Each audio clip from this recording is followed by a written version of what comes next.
Ramesh Tatar, a assistant professor in the chemical engineering department of ILJA IIT Ahmedabad.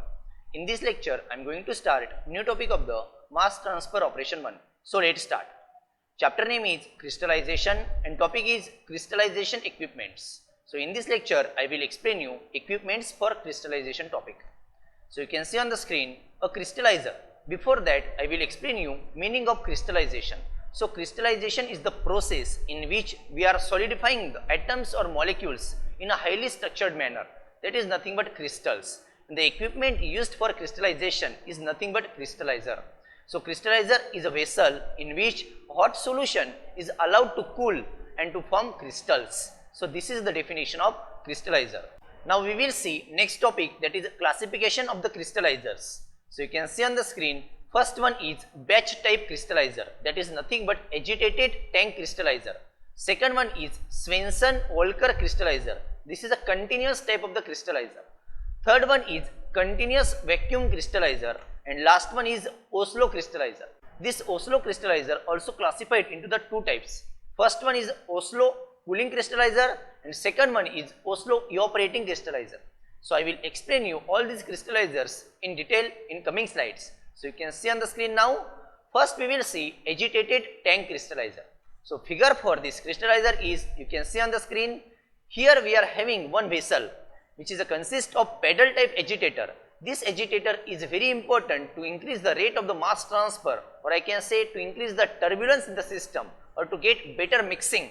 After that, here two inlet streams are available. First one is a feed, that is nothing but hot solution. After that, coolant in. This is nothing but cooling media. I told you for crystallization, supersaturation is a must. Supersaturation can be achieved by cooling. So for cooling purpose, we are using here coolant. So that is nothing but also inlet stream here. So here two inlet streams are available. First one is a feed in and coolant in. After crystallization process, whatever the outlet stream is coming, that is nothing but crystal plus mother liquor. Okay. So this is all about construction part of the agitated tank crystallizer. Now we will see some important points related to this crystallizer. So you can see on the screen, first point related to this agitated tank crystallizer. So it is also known as stir tank crystallizer or agitated batch crystallizer. This is the simplest and perhaps the most economical unit. Okay, we have seen the construction part related to this crystallizer in a previous slide. Next point is, in this crystallizer, supersaturation is generated by cooling. So it is also known as cooling crystallizer. I told you for crystallization, supersaturation is a must, and supersaturation can be achieved by various methods. In this crystallizer, we are using cooling method. Okay, that's why this crystallizer also known as cooling crystallizer. Next point is, this type of the crystallizer is a commonly used in small scale production or batch processing due to several advantages such as low initial cost, simple in construction and flexibility of the operation. Now we will see next crystallizer, that is Swenson-Walker crystallizer. This crystallizer in industry operated in counter current mode. Okay, I will explain you how this can be operated, but before that we will see figure for Swenson-Walker crystallizer. So you can see on the screen, this is the figure for Swenson-Walker crystallizer, which is having shaft, after that spiral agitator, jacket for cooling purpose and trough. So trough is nothing but one type of the container to store the crystalline part.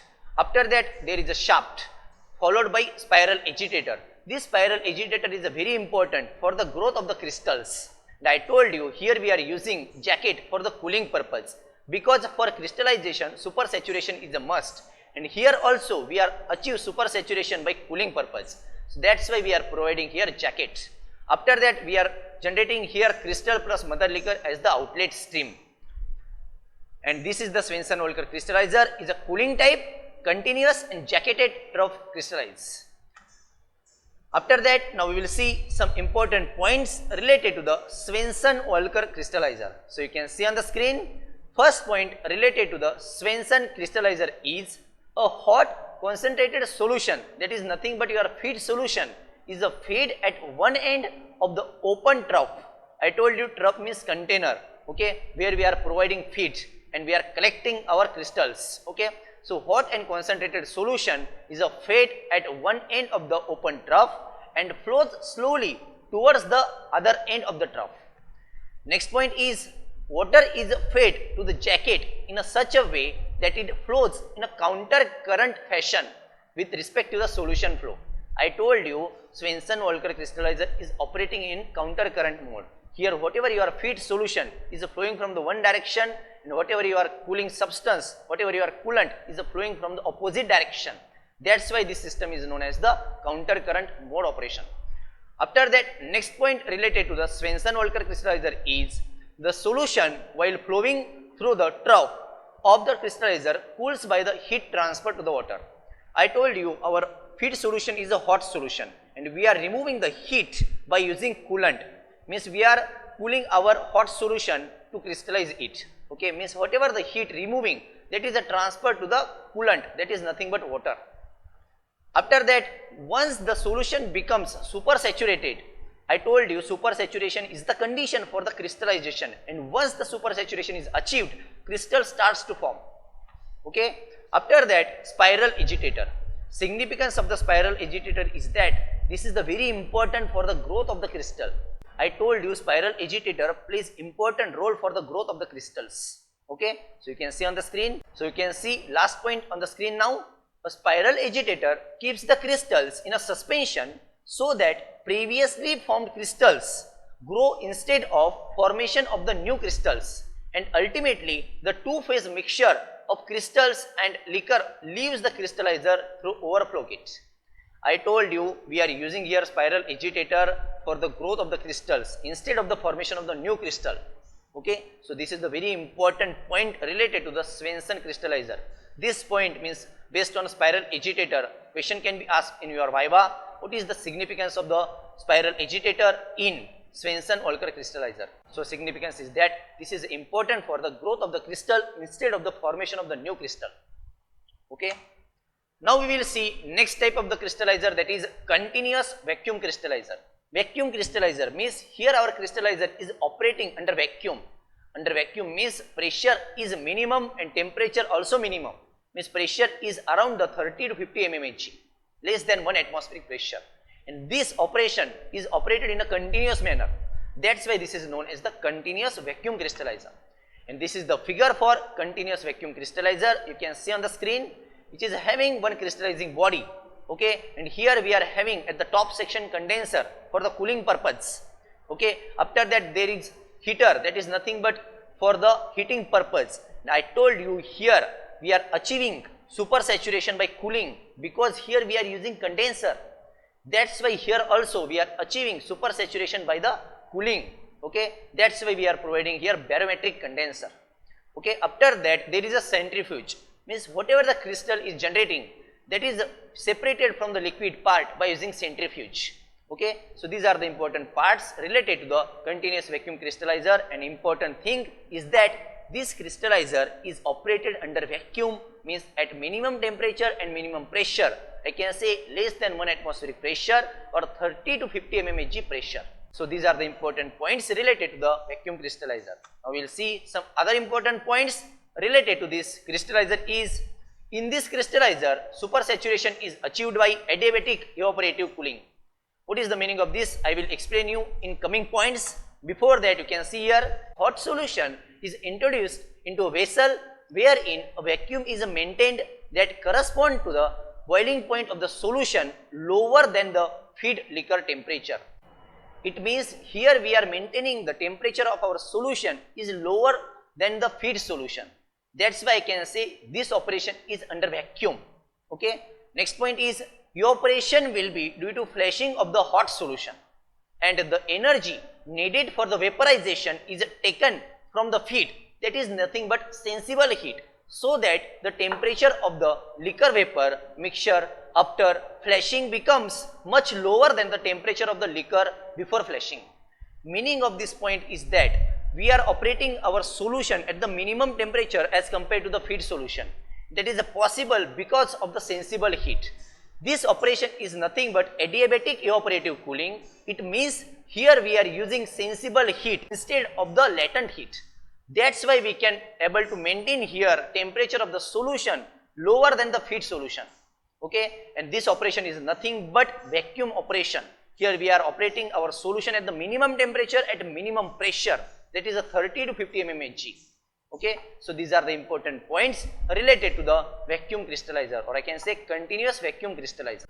Now we will see next crystallizer, that is Oslo crystallizer. This Oslo crystallizer also classified into the two types. First one is Oslo cooling crystallizer, second one is Oslo evaporating crystallizer.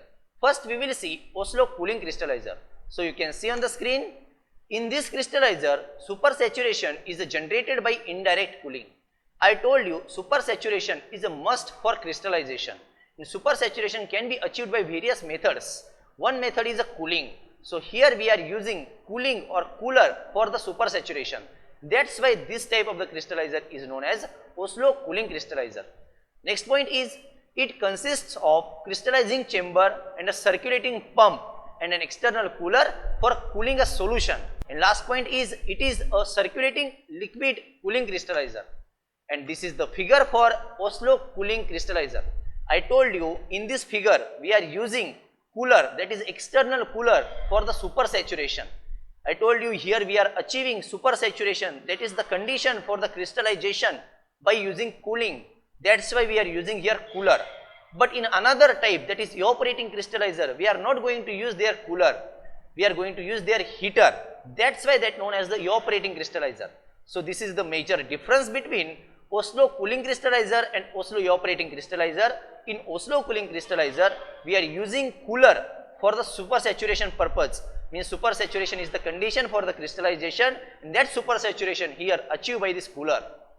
Okay, these are the important parts of this Oslo cooling crystallizer, where we are having one vessel followed by the cooler for the cooling purpose. Now we will see next crystallizer, that is Oslo evaporative crystallizer. I told you in Oslo cooling crystallizer we are using external cooler, but in Oslo evaporating crystallizer we will use here external heater. Okay, so this is the figure for Oslo evaporating crystallizer. Here we are using external heater, you can see there. Okay, and in previous figure we were used their external cooler. So here supersaturation is achieved by this external heater. Now we will see important point related to the Oslo evaporating crystallizer. Okay, so you can see on the screen, it consists of crystallizing chamber containing bed of forming and growing crystals, a circulating pump, an external heater for heating the solution with the help of condensing steam and vapor head, wherein reduced pressure is maintained by vacuum generating equipment. Okay, means here we are using heater to remove excess amount of the water, excess amount of the solvent present in the solution. So in this manner we can concentrate our solution by using heating. Okay, next point is, the heater is maintained under sufficient hydrostatic heat to avoid boiling on the heating surface, and it is used for production of small and uniform crystals. Means to get the uniform crystals we can use Oslo evaporating crystallizer. Okay, so these are the important types of the crystallizer. This topic is a very important for exam purpose. 5 to 7 mark question can be asked in your exam based on the classification of the crystallizer. Okay, so what we have seen in this lecture, I introduce you about the crystallization and classification of the crystallizer. After that I have explained you agitated type crystallizer, followed by continuous vacuum crystallizer, followed by Oslo type crystallizer. Okay, after that I explained you Swenson Walker crystallizer. So all these crystallizers are important for exam purpose. So this is all about this lecture. Thank you very much.